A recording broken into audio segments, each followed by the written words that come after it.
leadership of Lisa Colbert, who runs our data ops team, we began a program of close to 2,000 daily interviews nationally among 15 to 54s back on March 9th to be able to keep an eye on how people were feeling.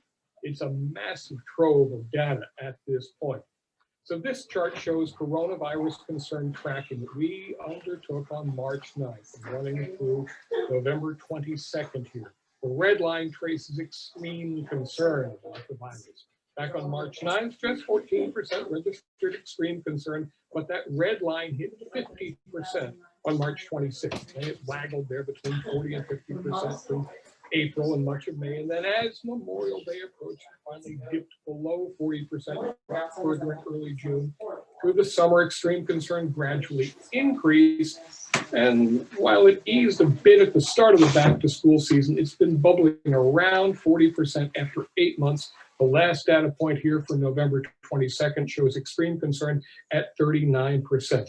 This information is updated several times a week at NuVoodoo.com. But of course, the COVID experience hasn't been the same all around the nation. So here's regional data set up as a rolling 3-day trend to try to smooth out some of the daily wobbles. Extreme concern in the Northeast is in red. It hit hard initially in the Northeast, and concern in the Northeastern states has generally led the nation throughout the pandemic. Comparatively, the Midwest in yellow has been less concerned, but you can see concern there mounting in the last week or so in the hard right side of this chart. Additionally, you can see that there was a spike in the South in green a few days ago, and in the West in blue that has been fairly high concern through much of November. These regional data are also updated several times a week at NuVoodoo.com. Drilled down to women 25 to 54, the key decision makers in so many things, concern has been gradually ebbing since the summer. In the face of the so-called third wave, though, we're seeing extreme concern inch back up in the month of November. These data among women 25-54 show overall employment fairly stable since June. And while the number of people working from home has gradually receded as people return to work outside the home, the work at home population is significant and represents a fundamental change in the way we have to think about the workplace moving forward. Also, in the face of the third wave of the coronavirus, we're seeing creeping back up the number of folks waiting for officials to tell them it's okay, it's safe to go back to their lives. Clearly, COVID's impact spreads far and wide. And with such concern about going to work, shopping, attending school, just getting through life is tough. And we've all heard anecdotally about people staying away from medical appointments during these times. And we wanted to be able to put some quantitative numbers behind those anecdotes. So earlier in November, we added a few questions about healthcare to our coronavirus tracking interviews. We wanted to learn how people have been dealing with medical appointments during the pandemic and where they're turning for information about the virus. Here we're showing the results of 3,100 interviews among women 25-54, often the family gatekeepers for healthcare. Among 8 categories of appointments that we looked at, no more than 3 in 8 have attended in-person medical appointments. Over half kept telehealth appointments, an option with growing acceptance during this time. And 44% kept up mental health appointments in which practitioners can be masked and face shielded and kept reasonably distant from their clients. And bringing most of these appointment categories up to around 60% of the population who would be or should be using them are the percentages who say they've delayed or rescheduled an appointment, that layer of orange in the middle. But the remainder in red, often about 40% and as high as 46% as it pertains to physical therapy, have not attended an appointment and have not rescheduled. This gives us an idea of the deluge of makeup appointments whenever things get closer to normal, and upsettingly, the number whose conditions may worsen and possibly become emergencies by skipping those appointments. So who do they trust for coronavirus information? Where do they go? Well, we have answers from the same group of 3,100 women 25-54.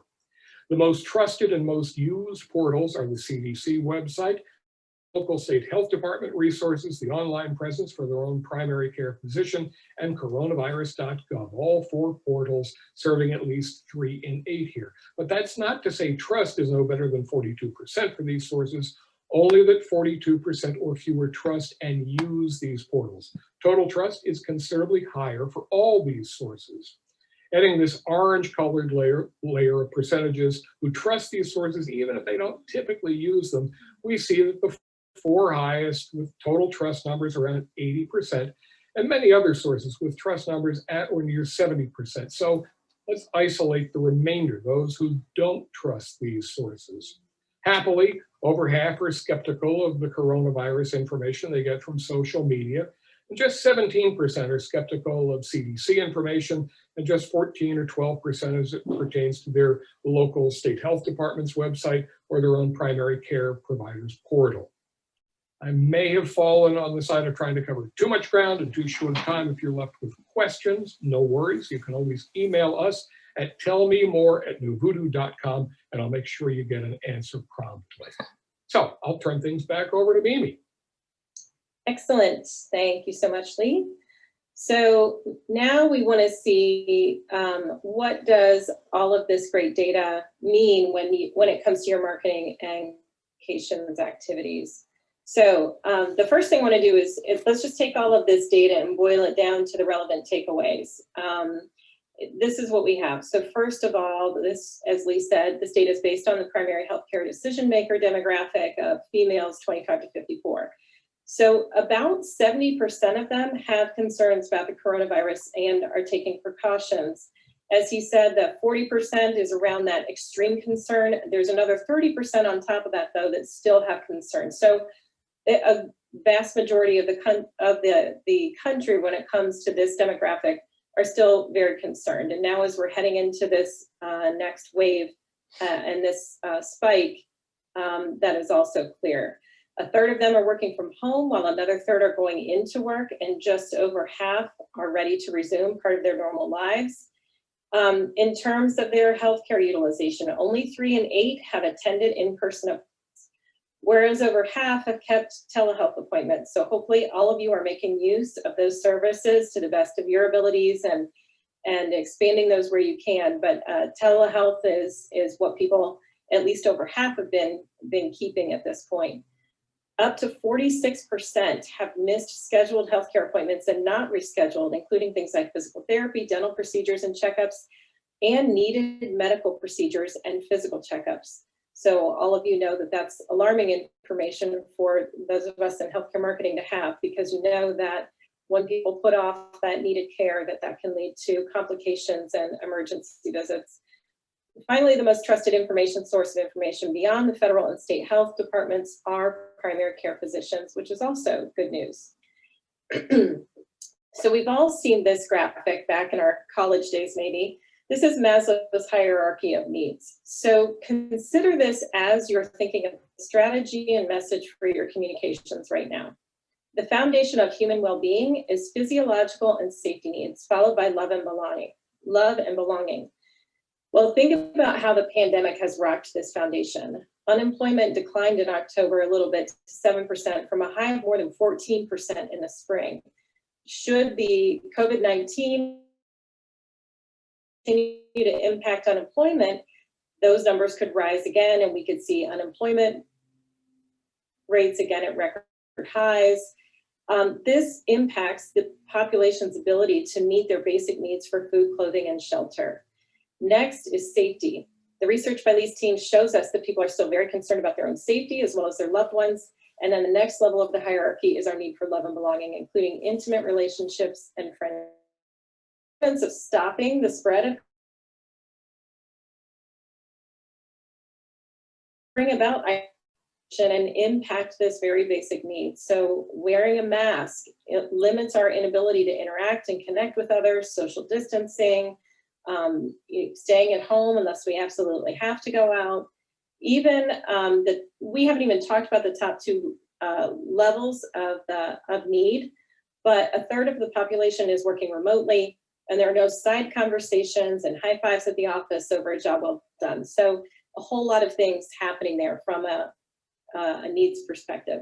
So backing up that concept is this study that was conducted in July by the American Psychological Association that asked people to identify significant sources of stress in their lives. These charts focused on parents, but more than 50% of respondents reported significant stress levels. 70% had significant stress over basic needs, which we just talked about. that foundation that we lean on. You can't wrap your mind around scheduling your mammography if you're wondering if you'll lose your job next week or can't pay your mortgage. So, and self-isolation also up there as a significant level of stress. So moving into what this means for your brand and communications, let's think about brand value. So the promise that your organization makes to its constituents. In a broad sense, you have both the functional and emotional benefits of your brand that are the essence of your value to your audiences. So if you think about where consumers are and what they need to hear from you right now, it probably leans a little heavier on the emotional side of your brand. Their foundations have been rocked. They're looking for solid footing, and how you make them feel right now in their interactions with you is incredibly important. So let's first start with messaging. What does all of this mean from a messaging perspective, and where are the places that you should, probably emphasize? I think I felt like that dog a time or two in the last 6 months. First of all, education on stress reduction. So first and foremost, you have to meet consumers where they are. Acknowledge that a higher than usual level of stress is prevalent in all communities across the US right now. Education on reducing stress and supporting overall population health is critical. Things like maintaining a strong social network, even if it's by phone or video call right now, getting exercise and sleep, meditation. You all have subject matter experts in these areas. Those are things that you need to focus on. Second, in a world where misinformation about the coronavirus is everywhere, be a consistent, trustworthy, and reliable source for COVID-19 testing, prevention, and treatment. Your workforce and the families impacted by the disease understand how devastating it can be more than anyone. Another reality is the fatigue consumers are feeling over the "we're in this together" messaging around COVID. Look for ways to communicate how to live their lives safely. They're looking for actionable things. One of the upcoming imperatives is to make sure as vaccines become available, which it sounds like will be in December for frontline workers and vulnerable populations, people have to agree to take it for it to work. Begin now with your infectious disease experts, preparing consumers for this next step in reducing and eventually controlling the disease. Next, the safe and clean message is very important if you want consumers to begin coming back to get regular checkups and preventive care. As healthcare providers, your organizations already had protocols in place before the COVID-19 outbreak to curb the spread of diseases. Now is the time to remind the public that you have the expertise and experience to maintain very high standards for cleaning and sterilization to prevent the spread. And obviously your telehealth capabilities, as I mentioned before, are also a great way to keep patients engaged in routine healthcare. All of you within healthcare marketing know this as well, because it's what we preach regularly and what all of the insurers also know. Preventive care is critical to maintaining good health, and more important than ever right now, especially as people are more stressed trying to juggle life at home with kids and homeschool and all of the myriad of things happening. Dig out all of your statistics that all of you know about the dangers of ignored warning signs, particularly of things like heart disease and stroke, and putting off recommended screenings, book education. Look for partners in your community who also care about the same topics. So for example, I'm on the local board of the American Heart Association, and their next campaign is focused on the theme, "Don't Die of Doubt." Join forces with groups like these to deliver these messages in your community, which will carry more weight and reach more people if you do it together. You can show both your expertise for treating the diseases along with your passion for improving population health. So next, let's talk then a little bit on the how and the strategy pieces of this. Moving into priorities. First of all, you all are living this, you know it better than I do. Goes without saying, but I'm going to say it anyway, your internal communications should be priority one right now. Your physicians and employees have to know that the health system leadership cares about their health and safety and is prepared to meet their needs for a clean, productive work environment. Culture is key in any crisis. Remember that the messages you need to deliver to the public have to first be believed and embraced by your employees. Be transparent, admit where you're not perfect, and commit to improvements. Express gratitude, look for ways to remove barriers. The third most trusted source about the coronavirus after federal and state government officials are personal primary care physicians. So take the opportunity to leverage your primary care because they have the credibility to deliver messages needed. Engage them as spokespersons in media interviews, have them deliver PSA messages around wearing masks and maintaining distance, or in social media videos and blogs. Taking care to your community could also be an excellent strategy to help keep patients keep their appointments and continue preventive care as staffing allows, of course. Whether it's mobile mammography or well baby visits and vaccinations, there are some services that can be converted into mobile units a little more easily than others, particularly in areas where you're seeing a higher incidence of missed appointments. And finally, remember that a third of your target market is working from home. As we head into winter with cases spiking across the US, that percentage could increase again. Continue balancing your media dollars to account for that. Look for in-home opportunities, local TV news and cable, digital outreach, direct mail, all could be good tactics right now. Just be sure to measure what you're getting back over time. In addition, make sure you're doing the patient reminders and follow-up for those in need of medical procedures who obviously hadn't kept the appointments. So measurement. I just want to say a couple of words about measurement because this is also critical as you go into this sort of new era of how you're communicating. So I first start with all of our clients talking about the adoption process when we talk about measurements. So this is, again, back to college days, the communication theory that says just before anyone will become a loyal follower of your company, they have to go through 5 phases. They have to first become aware of your organization. Then you need to give them a compelling reason to be interested in your services. They have to try your products or services. And then that's where marketing hands the baton to operations. Once they're in your health system, they're going to evaluate the experience. And if it's positive, they will become a loyal follower or adopter of your product or service. And then you can measure your effectiveness across each of these categories to see how well your marketing communications efforts are moving people through these phases. So to put a finer point on it, this is a snapshot of a marketing dashboard that we've developed and managed on behalf of a number of healthcare clients. What we're trying to show here is how your marketing spend correlates with results. Across the top bar, we show spend and reach over a given time period. The second row shows the impact, which are any responses to calls to action. So these include things like social media engagement, digital ad click-throughs, calls to a call center for information, et cetera. And then at bottom, we have outcomes, things like volume and revenue, market share, as well as consumer preference. Over time, this is an effective tool to begin showing how successful a specific campaign is. And finally, just a word about who we are and what we do. As I mentioned before, we are a full service marketing communications firm. We partner often with Leigh's company, with NuVoodoo, to do market research, including tracking studies. So in a situation where you're going to hit the market hard for a heart campaign or an orthopedics campaign, and you want to track and see what kind of response you get in terms of consumer awareness and preference, those are things that we can go in and out of a market really quickly to do. So market research is an area of focus of ours. And then the other services that we offer all fall under marketing, creative services, including branding, and then public relations. So with that, wrap it up, and we are happy to take questions. All right, thank you so much, Mimi. As they transition back into the room, I wanted to open it up for Q&A. If you go down to the bottom of your screen on that black bar, there's a Q&A box there where you can submit your questions, or you are welcome to also raise a hand as an attendee, and you can speak there as well.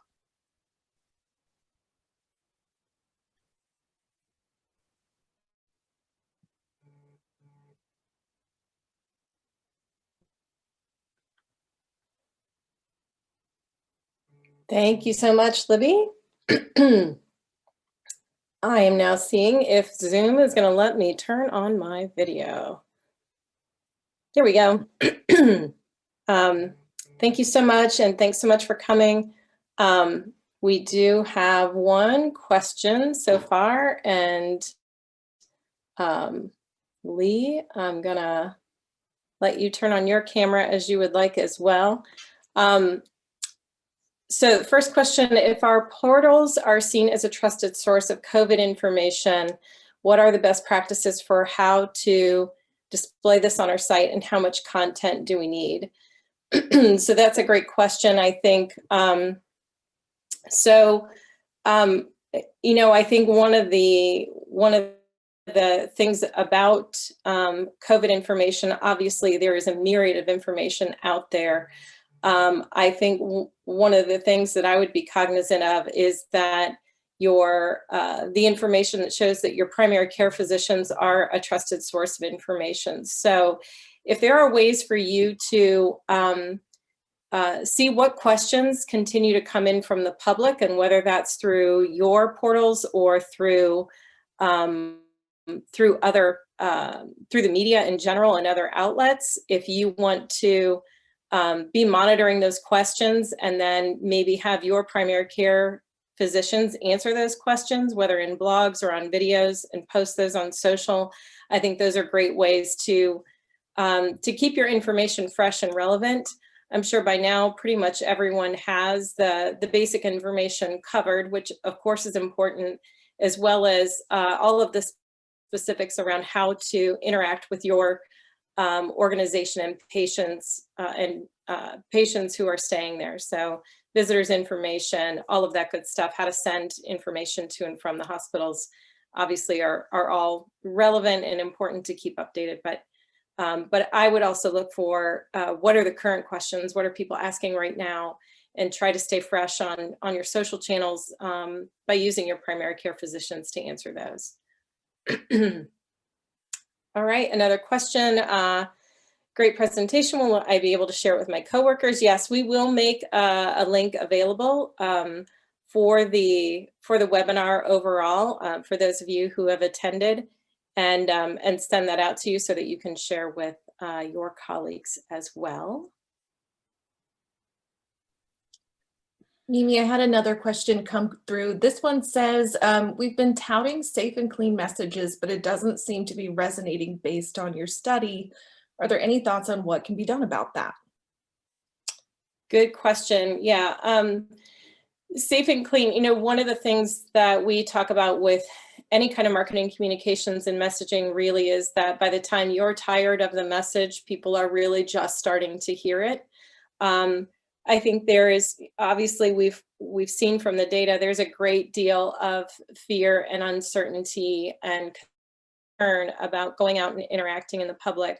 I think keeping that safe and clean message prevalent, and the other thing I think healthcare systems have an opportunity to do is to really showcase the extra lengths that your organization goes through based on just standard protocols for clean and safe that are necessary within a healthcare environment, that can give people that extra level of, oh, I didn't know that they had this ultraviolet, you know, light process that cleans every patient room, or whatever those things are that are implemented within each of your institutions. But again, showcasing those through video, showing those things on social, and maintaining strong awareness and a presence in your local media markets, I think is another good way to try to keep that information out there. And again, looking for fresh ways to present the same information.